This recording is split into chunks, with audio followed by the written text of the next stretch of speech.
Hi, in this short, hopefully short, video, what I want to do is show you how to set up your portfolio on your blog so that the portfolio readers will easily be able to access it. Um, you need the 4 pieces of writing, a cover letter, and the 3 essays. Cover letter is the first one, and then the cover letter will discuss the 3 essays, and you'll post the 3 essays in the order that you discuss them in the cover letter, so you can switch those around. Again, you don't need to post the first essay you wrote first. You can switch up the order if you want. I've through several years of experience, it seems to me that the easiest way to handle this portfolio, setting up the portfolio, is to set up what I call the skeleton of the portfolio. That is the 4 posts as blank posts, and then fill in the essays as you get them revised. So what I'm gonna do is show you how to do that. It is possible to post the essays and then change the timestamp on them to get them to be in the right order, but I've tried to do that in the past, and it's can be a pain in the neck. So this for me, my way of thinking anyway, this is the easiest way to do it. So you're going to set up the 4 posts. You can do this at any point. You don't have to have them ready. You can still be adding new stuff at the top, but I'll show you how it's going to work. So you're going to start a post. You're going to do new post. I'm signed in here to the blog. Okay, so for a title here, I think I put in the description. If I didn't, I'll add it. See if you can come up with a descriptive title for your essay. It'll make it easier to talk about the essay. And then that title will go here. So this first one I post is going to be the last essay in your portfolio. So whatever the title is, I'm just going to put a filler here. And then if in parentheses, you could also add the number of the essay, or you can call it definition or memoir or whatever matches the assignment title. The readers have asked that we identify the essays. The portfolio readers will be reading my assignments, and then they'll read your essays, your portfolios. So sometimes in the past, it's been a problem figuring out which essay goes with which assignment. It should be really straightforward in this class, but they'd ask for that, so if you could please add that. And then it's here, I'm in the text editor. It doesn't make any difference, but notice if you see something like that, you just click on this tab and you get back to what you're used to. Now, on the right here, what I'm going to do, see, I've already done it, so portfolio is showing up. But I'm going to do it again just to show you. So when you click on it, you'll just see uncategorized, and then you're going to do add new category, and you would type portfolio, and then click this add new category in portfolio. Maybe it doesn't show up because it's already there, but it should show up on yours, and then it'll show up. Let me just try this again. No, it'll show up if you do add new category, and it should have a check mark in it because they assume you're adding the new category because you want to apply it. So I'm just going to go ahead and check this, and then just to make sure things are showing up right, and I'm going to go ahead and publish this. It'll just be the title that's showing.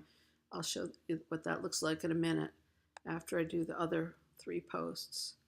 Okay, so then we're just going to go along, title of second essay, and then essay number, whatever it is. Whoops. And then portfolio is down here. I'm going to click add. Click it, put it in the portfolio category, and then I'm going to publish that. And then I'm going to do a new post.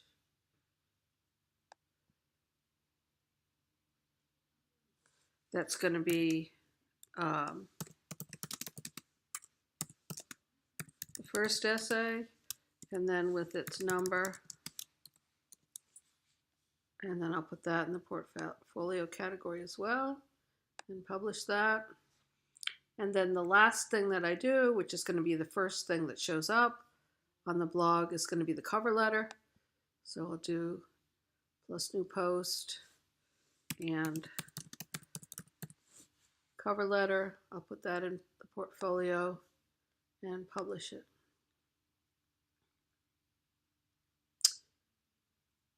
if you look now at the list of all posts, those show up in the order that I want them to appear. And you can see the categories that they're in here as portfolio. If for some reason you'd forgotten to put it in the portfolio category, you can just do a quick edit, and then you'll have this option to put it in it, and then you'll update it. When you look on the blog, then you'll see these 4 posts. And again, if you're, and then what happens if you click on this portfolio here, it's going to filter out to just pick up the portfolio pieces. So see, that's all they're getting. So this creates its own URL that has the /category/portfolio/. So this is the URL that I will give to the portfolio readers. I'm going to give them the roster of student names of the students that have their portfolios completed, and then I'll give them the link to your blog, and they'll be reading your portfolio on your blog. The idea is they're looking at the latest. So what you'll do, you can do this skeleton. I would encourage you to do that as soon as you see this video to get that done. And then once you get the pieces edited, you can go back in here and click on edit, and that will bring you back here, and then you can put in the title you decided on for whatever that essay is and the essay number, and then just copy and paste the essay into the blog. Try to remember that an extra space is showing up between paragraphs. That makes the essays a lot more readable than if they're all jammed together. Make sure you have works cited, a section if a works cited is necessary. The formatting of the works cited is not going to conform to the paper formatting with a hanging indent that you would do in a Word file, but that's fine as long as you just get the entries there. If you have the time and are so inclined, I think it looks really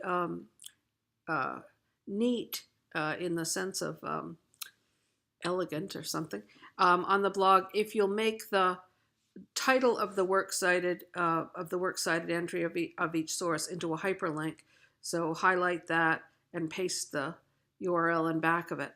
You will have the URL probably as part of your works cited, and that may turn into a hyperlink. I can't remember if it does or not, but it's kind of ugly to have that as the hyperlink. I think it looks a little nicer if you have the title as the hyperlink. It's not required, but it is a nice thing that you can do on the blog format that you can't do in paper. If you have any problems, particularly with Essay 3, getting the format of the essay to look the way it does on a Word file or a PDF, and you don't spend a lot of time messing around with the formatting. Some students have had problems getting their pictures to show up.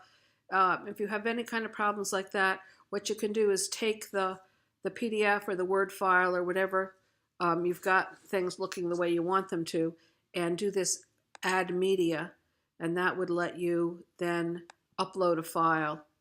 You can select the file you want to upload. And once you do that, I'm not going to go all the way to print this, but once you do that, it lets you put a, let's see, it's going to be here, the caption here. So you could put the name of the essay here, or you could write to access essay, click here, and you could make the here a hyperlink. If you have any problems like that, let me know, and I can, especially if you've joined the class, I can get in and see what's going on and help you figure out what best to do. Let's see. So you're going to add in the essays as you finish them. I'd encourage you to wait to write the cover letter until you've finished your revisions.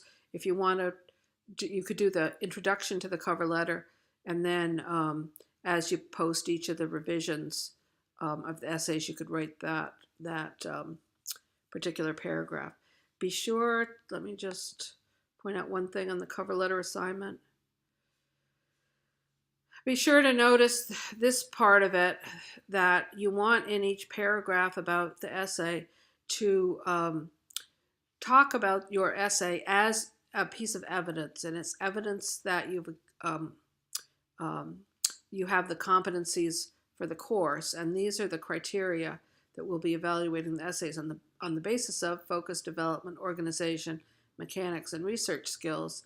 So you don't need to talk about each one of these in every paragraph, but try to cover most of them. So you might talk about one or two of them in the essay that seems more relevant to that. So obviously the research skills is going to be connected to essay 3 most likely.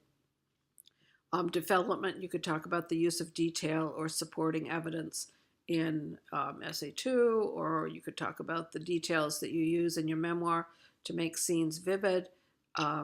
Organization, if you had problems or you misunderstood the assignment with essay 2 in terms of organizing by trait instead of by woman, you could talk about the revision changes that you made.